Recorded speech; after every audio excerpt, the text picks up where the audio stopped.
Alright everybody, welcome back to Unfiltered. No, it's been a long delay.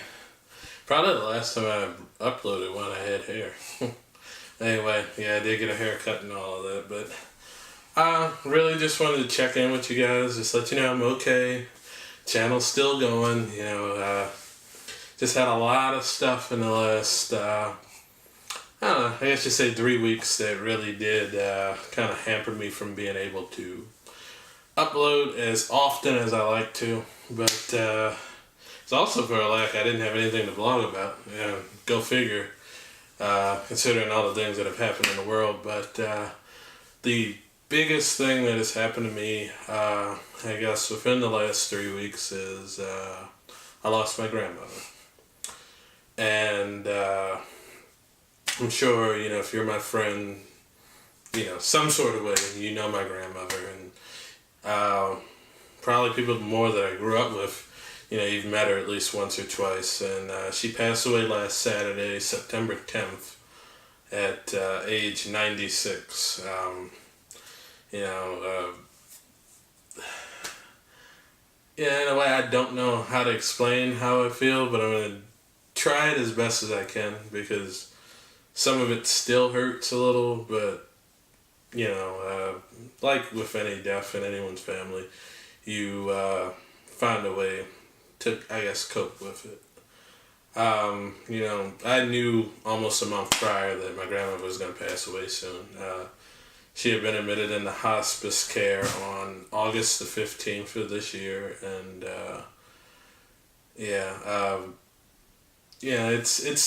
I can't even say that it's sad, because like I said, I knew, but at the same time, it's not easy, and I held up pretty good throughout the last week, from the day that it happened all the way until pretty much Saturday when we did have the funeral, and I think that was finally when it hit me, when I saw all of my other family emotional and sad and crying that she was gone. And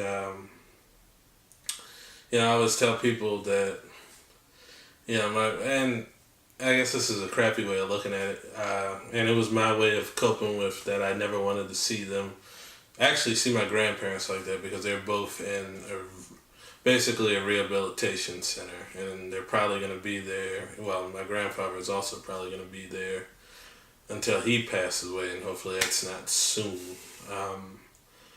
But my way of saying that, I guess saying that I wasn't okay and didn't feel alright with all of it. I used to say that I didn't visit my grandparents in the nursing home because basically I spent every day of my childhood life there, which I did. Up till I was about 17 or 18, I basically spent every day after school with my grandparents. Even from, I guess, a couple months after I was born, my parents started taking me to my grandparents because that was kind of a stopgap for them. My dad works nights and my mom works days, so that was kind of like the meeting place where, I could, it was somewhere, it was a safe haven, I guess you could say. And it was like that all the way through elementary school, through high school, and only until I'd say probably my last few months of my senior year of high school, when I started doing theater and everything like that, that I start going there less. And after, I started going to school, when I went to college actually, and I went to community college in Baltimore County, CCBC Catonsville. And, when I started going there and I was able to drive, I didn't have to stop there as much.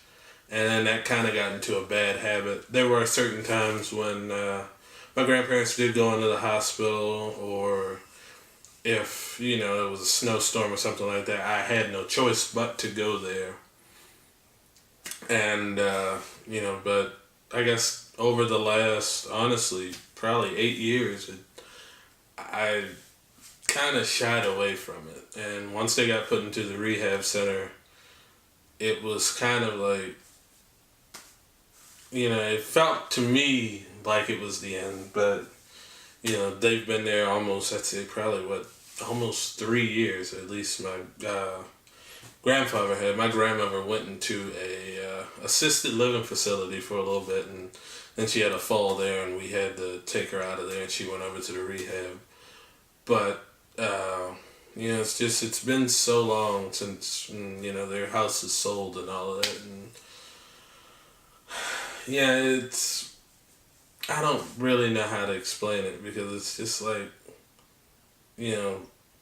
I didn't feel an emotion Saturday when it happened, because like I say, I knew that it was coming, but it just overwhelmed me Saturday. And honestly, I was so thankful that I had my girlfriend with me, and if Kathy hadn't have been there with me, I probably would have been a lot worse. But she took care of me a lot, and she's taken care of me, honestly, since the day it happened. Just made me feel good, and just spent time with me, checked in on me, and stayed by my side. But I think she knew inside that I wasn't dealing with it well, and I guess I didn't know that I wasn't dealing with it well until I got to Saturday and I lost it.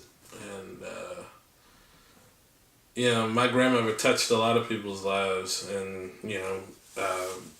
just hearing the people speak at the funeral, just about what she did in the community and what she did for other people, and what she did for the church that she went to. Just, it showed me that there were more people out there than just our family that loved her. And I mean, we knew that, but, just to see their emotion, and to see all of the people that would come, that came to the viewing and all of that, and, just seeing their emotion, and, people that I haven't seen, honestly, even family members that I haven't met, everybody that could make it made it to the funeral. It was a beautiful funeral, a beautiful service on Saturday, and then we rode out to Laurel, Maryland, where they actually have a burial plot, and that's where she